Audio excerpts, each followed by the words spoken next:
Breaking news diet ఛార్జీలు cosmetic ఛార్జీల పెంపుపై అసెంబ్లీలో మంత్రి సీతక్క వివరణ ఇచ్చారు.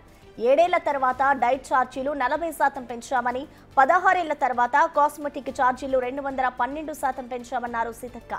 ఎస్సీ, ఎస్టీ, బీసీ, మైనారిటీ విద్యార్థులు పెద్ద ఎత్తున హాస్టల్లోకి వస్తున్నారన్నారు ఆమె. ఇక తాను కూడా ములుగులోని ఎస్టీ గర్ల్స్ హాస్టల్లో చదివినట్టుగా గుర్తు చేశారు. ఉమెన్ ఐఏఎస్ ఆఫీసర్స్ ను నైట్ హాల్ట్ కూడా చేయమని చెప్పడం జరిగింది. అదే విధంగా మరి వివిధ హోదాలో ఉన్నటువంటి పొలిటికల్ లీడర్స్ కూడా నైట్ హాల్ట్ చేస్తున్నారు.